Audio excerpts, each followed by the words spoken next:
Hi friends, இன்றைக்கி வந்து என்ன நைட்டுக்கு என்ன சமையல் பார்த்தீங்கன்னா தக்காளி வணக்கி விட்டுருக்கேன். இப்போ கொஞ்சமாக தான் வச்சுருக்கேன், 2 பேர்த்துக்குள்ளவா. தக்காளி, பெரிய வெங்காயம், அப்புறம் குழம்பு மிளகாய் தூள், கருவேப்பிலை தழை இதெல்லாம் போட்டு நல்லா வணக்கி விட்டுட்டு கொஞ்சம் தண்ணி ஊற்றி கிரேவி மாதிரி வச்சாச்சு. அவ்வளோதான். சப்பாத்திக்கு வந்து சப்பாத்தி தான் செய்கிறேன். இன்றைக்கி ஒரே ஒரு முட்டை மட்டும் ஊற்றிக்கிறேன். ஏன்னா எனக்கு இன்றைக்கி பசிக்கலை, அதனால் அளவாக பையனுக்கு அளவாக செஞ்சுக்கலான்னு. அவ்வளோதான். நமக்கு முட்டை கிரேவி தான் வைக்கிறேன். ஒரு முட்டையை உடச்சி ஊற்றியாச்சு. இப்போ இது நல்லா கொதி வந்தோடனே இறக்கி வச்சுட்டு சப்பாத்தி சுடலாம். இன்றைக்கி தான் நம்ம வீட்டில் சமையல், சப்பாத்தியும் முட்டை கிரேவியும். சூப்பராக இருக்கும். முட்டை கிரேவி சூப்பராக இருக்கா? நல்லா கொதிக்கட்டும், நம்ம சப்பாத்தி சுட்டு எடுப்போம். ஸோ முட்டை கிரேவி நம்ம ரெடியாக இருக்கிறவ தான். இந்த முட்டையை அப்படியே திருப்பி போட்டுடலாம். பையனுக்கு அளவை ஒரே போட்டிருக்கேன். நைட்டு சாப்பிட்டோம்னா நமக்கு செட் ஆகாது, அதனால் அவனுக்கு அளவா. நாளைக்கு விடிஞ்சால் தீபாவளி, பட்டாசு சத்தம் கேட்டுகிட்டே இருக்குது. அவ்வளோதான் ஃப்ரெண்ட்ஸ், ஸ்டவ் ஆஃப் பண்ணிடலாம். இப்போ நம்ம சப்பாத்தி சுடலாம். இப்போ சப்பாத்திக்கு தேய்ச்சி எடுத்துடலாம்.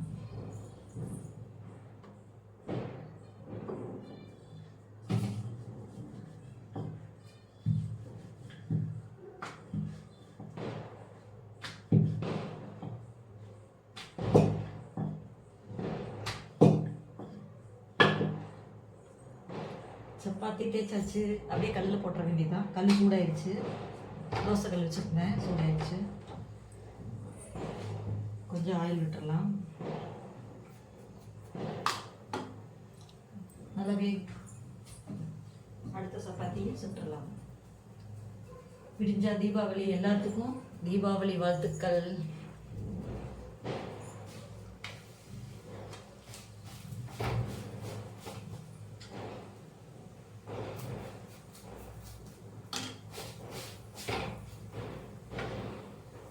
அடுத்தது செஞ்சுட்டு தேய்ச்சிடலாம்.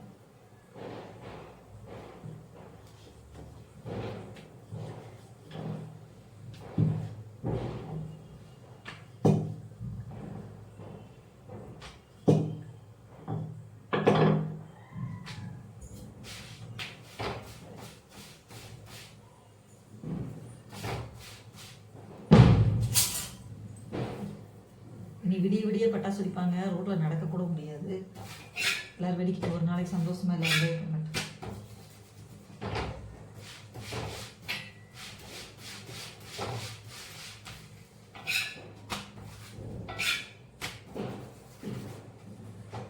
இதே சின்ன வயசாக இருந்தேன்னா காலையில் விடிஞ்சு எந்திரிச்சோன்னா குளிச்சுட்டு பட்டாசெல்லாம் வெடிக்கணும்னு ஒரே ஜாலியாக இருக்கும். வளர்ந்ததுக்கப்புறம் அதெல்லாம் தோண மாட்டேங்குது. ஓகே ஃப்ரெண்ட்ஸ், ஒரு சப்பாத்தி சுட்டாச்சு. சப்பாத்தி ரெடி. போட்டுடலாம்.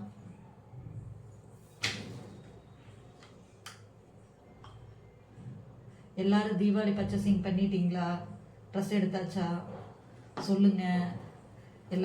எல்லாரும் சந்தோஷமா தீபாவளி கொண்டாடுங்க. சேஃபா பட்டாசு வெடிங்க.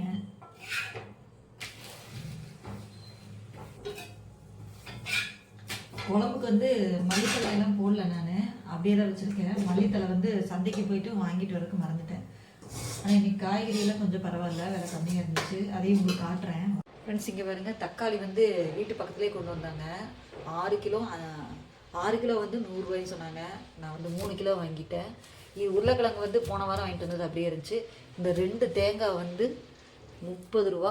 இந்த 2 தேங்காயில் ஒரு தேங்காய் 30 ரூபா, 2 தேங்காய் வந்து 60 ரூபா. அதனால் 2 வாங்கிட்டு வந்துட்டேன் இன்றைக்கி. அப்புறம் இந்த ஒரு பீக்கங்காய் வந்து 10 ரூபா. இப்படி பாருங்கள், ஒரு பீக்கங்காய், 2 புடலங்காய் 10 ரூபா, இந்த முட்டைக்கோஸ் 10 ரூபா, அப்புறம் பீட்ரூட்டு 10 ரூபா, அப்புறம் இது வந்து என்ன கைனே மறந்துட்டேனே, கொத்தவரங்காய். அப்புறம் இது வந்து வாழைப்பூ 10 ரூபா.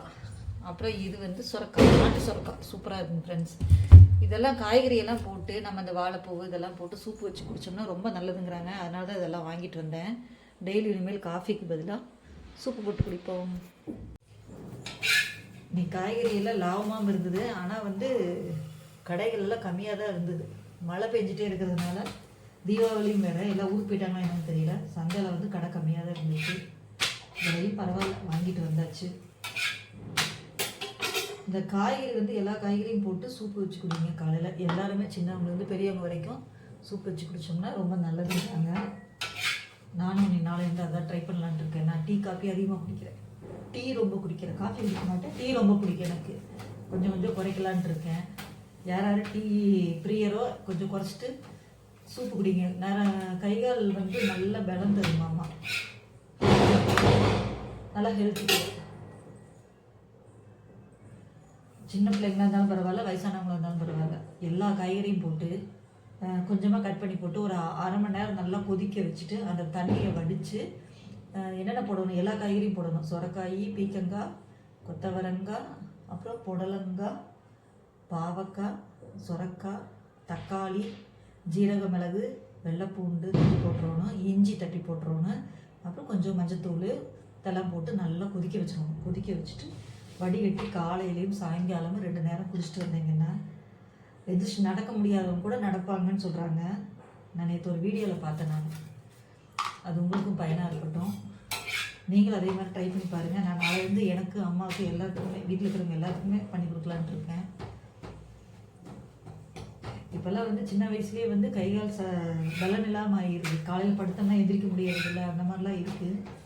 அதனால் நான் இதை ட்ரை பண்ணலான்ட்டு இருக்கேன். அதுக்கு எல்லா காய்கறி வாங்கிட்டு வந்திருக்கேன். ஃப்ரெண்ட்ஸ், இங்கே பாருங்கள், முட்டை கிரேவி நமக்கு ரெடி. சூப்பராக இருக்குது. இது வந்து சப்பாத்தி. டேஸ்ட் பார்த்துடலாமா? எல்லாம் சுட்டாச்சு. தண்ணி காய வச்சுருக்கேன் அடுப்பில். பையனுக்கு குளிக்க வைக்க முடி வெட்ட போயிடுச்சு, அதனால் பையனுக்காக தண்ணி காய்.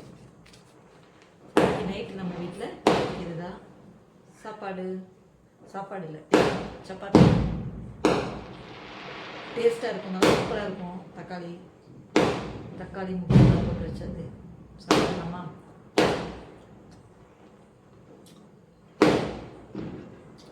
வேற லெவல், நல்லா இருக்கு.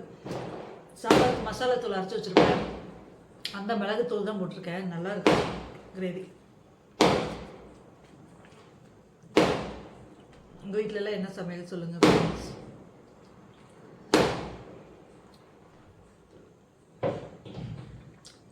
வேறு லெவல். ஓகே ஃப்ரெண்ட்ஸ், நீங்கள் இதே மாதிரி முட்டை போட்டு தக்காளி கிரேவி வச்சு முட்டை போட்டு செஞ்சு பாருங்கள், சூப்பராக இருக்கும்.